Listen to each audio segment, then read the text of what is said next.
बिस्मिल्लाहिर्रहमानिर्रहीम। अस्सलाम वालेकुम। आज हम बनाएंगे आपकी फरमाइश पे बहुत ही मज़ेदार सी और इजी पूरी।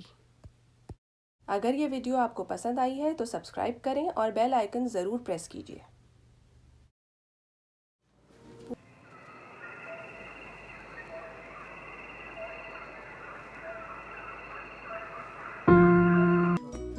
एक खुले बर्तन में आप सारे आटे, सूजी, नमक अच्छी तरह से उसे मिला दीजिए। सूजी ऑप्शनल है, आप चाहें तो डालें और चाहें तो ना डालें। मैं इसमें तकरीबन 1 टीस्पून के करीब सूजी डालूँगी। सूजी की वजह से पूरी बहुत अच्छी फूलती है और बहुत देर तक फूली हुई रहती है। सूजी आपने ज़्यादा नहीं डालनी क्योंकि उसकी वजह से फिर पूरी बहुत ज़्यादा क्रिस्पी भी हो जाती है। तो आपने सूजी थोड़ी ही इस्तेमाल करनी है कि बस वो काफ़ी देर तक पूरी को पफ्ड अप रख सके। पानी आपने बहुत थोड़ा थोड़ा करके डालना है, इस वजह से क्योंकि हमने ये जो आटा अच्छी तरह से गूंदना है, ये बहुत टाइट गूंदना है। जैसे हम रोटियों के लिए आटा गूंदते हैं वो सॉफ्ट होता है। चपाती के आटे में और पूरी के आटे में मेन फ़र्क यही है कि चपाती का आटा सॉफ्ट होता है और पूरी का आटा हार्ड होता है। आपने इसको ओवर नीड नहीं करना है। जिस तरह से मैं आपको बता रही हूँ, अगर आप उस तरह से गूंदेंगे तो इंशाल्लाह ताला पूरियाँ बहुत अच्छी बनेंगी। थोड़ा थोड़ा सा पानी डालें, उसको मिक्स करें। बहुत ज़्यादा पानी डालने की आपको अर्ज तो होगी, आपको लगेगा कि आटा बहुत ड्राई है, इसमें थोड़ा और पानी डाल लिया जाए। यकीन माने अपना हाथ रोक के रखें। पानी आप कभी भी डाल सकते हैं, लेकिन अगर आपने एक दफ़ा ज़्यादा पानी डाल दिया तो फिर इस डो को कंट्रोल करना मुश्किल हो जाएगा। तो जिस तरह से मैं बता रही हूँ आप देखिए, इसको थोड़ा थोड़ा पानी डाल के और अच्छी तरह से मसलते रहिए।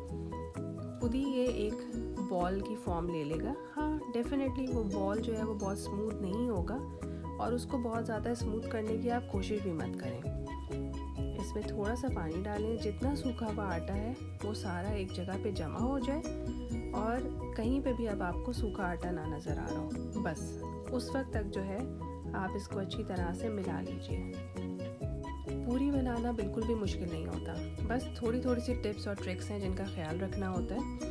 क्योंकि अगर आप बहुत सॉफ्ट डो गूंद लेंगे तो ये पूरी बहुत ज़्यादा ऑयल सोक कर लेगी और ऑयली पूरी बिल्कुल भी अच्छी नहीं लगती खाने में। तो इस वजह से आपने डो को जो है वो सख्त गूंदना है, बहुत कम पानी के साथ गूंदना है, बहुत ज़्यादा नहीं इसको गूंदना है। थोड़ा सा बस इसे गूंदना है।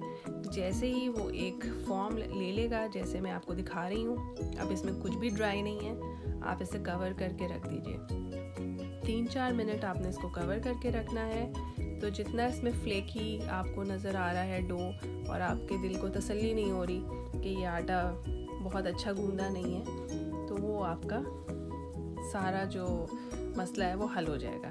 आप देख लीजिए ये कितना फ्लेकी है, लेकिन आप बिल्कुल फ़िक्र मत कीजिए, ये बाद में बिल्कुल ठीक हो जाएगा।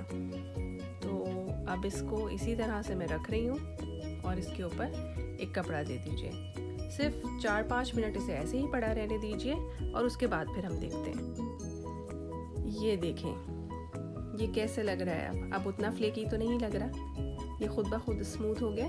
बस ऐसा ही चाहिए। थोड़ा सा इसको गूंदिए ताकि हम सबके दिल को तसल्ली हो जाए कि हमने आटे को वैसे गूंद लिया है जैसे हमें गूंदना चाहिए। और उसके बाद जो है जब आप इसे गूंद लेंगे तो आपने इसको कवर करके रख देना है। और जब आप इसे दोबारा कवर करके रखेंगे तो आप इसके ऊपर ऑयल लगाएंगे और ऑयल लगाने के बाद इसे कपड़े से ढक के रख देंगे। एक बात मैं आपको बताऊं, ये भी एक टिप है। पूरी का आटा आपने 10 मिनट से ज़्यादा बिल्कुल भी रेस्ट नहीं देना है। ये नहीं कि आप रख के भूल गए और फिर उसके बाद जो है वो पूरी वैसे की वैसे पड़ी है। पूरी और कचौरी में बहुत फ़र्क होता है। आपने इसको 10 मिनट रेस्ट देना है, उसके बाद आपने इसके बॉल बनाने स्टार्ट कर देने हैं। मेरे पास जो फरमाइश आई थी वो ये थी कि पूरी क्रिस्पी हो, मगर अगर वो थोड़ी देर पड़ी भी रहे तो भी सॉफ्ट रहे। ऐसा ना हो कि वो बहुत हार्ड हो जाए। तो ये छोटी छोटी सी टिप्स अगर आप फॉलो करेंगे या टाइम को बिल्कुल वैसे ही आप मैनेज करेंगे जैसे मैं आपको बता रही हूँ, तो इंशाल्लाह ताला बिल्कुल ऐसी ही पूरी बनेगी, जो जब आप फ्राई करेंगे तो क्रिस्पी होगी और अगर थोड़ी देर आपके पास रखी भी रही तब भी हार्ड नहीं होगी और बिल्कुल भी ऑयली नहीं होगी। हाँ, अब डीप फ्राइंग को हम अवॉइड नहीं कर सकते, वो तो आपको डीप फ्राई करना पड़ेगा। आप जिस साइज़ के बॉल बनाना चाहते हैं बना लें। जितना आटा मैंने गूंदा है उसमें 8 से 10 बॉल बन सकते हैं। इसमें थोड़ा सा ऑयल लगाइए और इसको कवर करके रख दीजिए। पूरियों का आटा या पूरियों के पेड़े मुस्तकिल कवर्ड रहेंगे, आप इन्हें जो है वो खुला नहीं छोड़ेंगे, अदरवाइज़ ये ड्राई हो जाएंगे। जिस वक्त आपने पूरी रोल करनी है उस वक्त आपने ऑयल लगा लेना है। ऑयल जो है वो आप रोलिंग पिन पे भी लगा लीजिए और जहाँ पे आपने इसे रोल करना है वहाँ पे भी लगा लें। इस वक्त बिल्कुल भी सूखा आटा या खुश्क का इस्तेमाल नहीं होगा। ये थी टिप नंबर 1। पूरी बेलने की टिप नंबर 2 ये है कि आपने बिल्कुल इवन पूरी बेलनी है। ये पूरी साइड से इवन होनी चाहिए। कहीं से मोटी या कहीं से पतली होगी तो ये पफ अप नहीं होगी, ये फूलेगी नहीं। अगर ये बहुत पतली होगी तो ये फ्राई होने के बाद बिल्कुल पापड़ जैसी बन जाएगी, और अगर ये बहुत मोटी होगी तो ना ये फूलेगी और ना ही ये अंदर से बहुत अच्छी तरह से पकेगी। तो इस बात का आपने ख्याल रखना है कि बिल्कुल इवनली आपने इसको बेलना है। जैसे रोटी को बेलते हैं ये वैसे नहीं बेली जाएगी। आप सेम प्रेशर रखिए, खुद ब खुद सारी साइड से ये इवन हो जाएगी। आपने पूरी को दरमियाना सा थिक रखना है, जिसे मॉडरेट कहते हैं, यानी कि ये बहुत पतली भी नहीं होनी चाहिए और ना ही बहुत मोटी। तो दरमियाने हिसाब से आपने इसको बेलना है। ये देख लीजिए, ये इतनी पतली भी नहीं है कि फट जाए और ये इतनी मोटी भी नहीं है। ये देखें, आपके सामने मैंने आपको दिखा दिया है। इसी तरह से आप बाकी पूरी भी बना लें और पूरियाँ भी सारी एक साथ बना के बेल के रख लीजिए और उसे भी कवर कर लीजिए, ताकि जब आप फ्राई करें तो ये फटाफट फ्राई होती हैं। तो जैसे ही ये फ्राई हों तो एक के बाद एक आप डाल सकते हैं। मैंने आपको पहले आलू, चने, सूजी का हलवा और कीमा, ये सब चीज़ें बनानी सिखाई हुई हैं। इन सब के लिंक मैं इस डिस्क्रिप्शन बॉक्स में दे दूँगी। इन सब चीज़ों के साथ पूरियाँ बहुत ही मज़ेदार लगती हैं। तो आपका जिस चीज़ से भी खाने को दिल चाहे उसके साथ बनाइए और खाइए। जिन लोगों ने मुझे इसकी फरमाइश की थी, उम्मीद है कि उनकी फरमाइश पूरी होने पे अब वो खुश हो गए होंगे, क्योंकि मुझे बहुत मैसेजेस आ रहे थे। तो अल्हम्दुलिल्लाह आज हम ये काम कर रहे हैं। और अगर आपकी कोई और फरमाइश हो तो ज़रूर हमारे साथ शेयर कीजिए, और अगर कोई आप हमारी रेसिपी ट्राई करते हैं तो उसकी पिक्चर ज़रूर हमें सेंड कीजिए। हम उसे अपने फेसबुक पेज पे शेयर करेंगे इंशाअल्लाह ताला। तेल का बहुत तेज़ गर्म होना ज़रूरी है।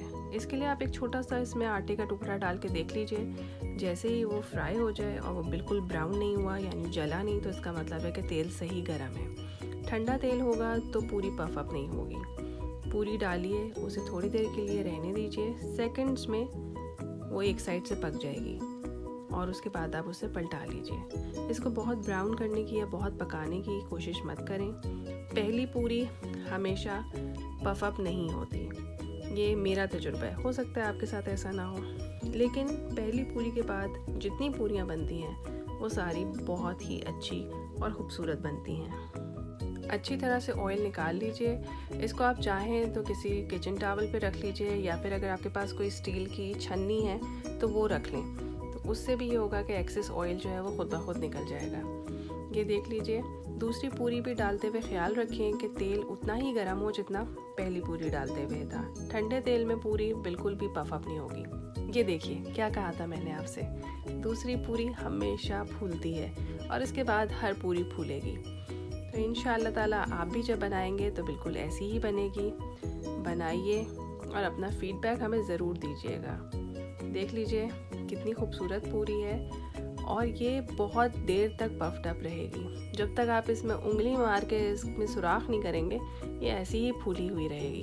और ये कमाल है सूजी का।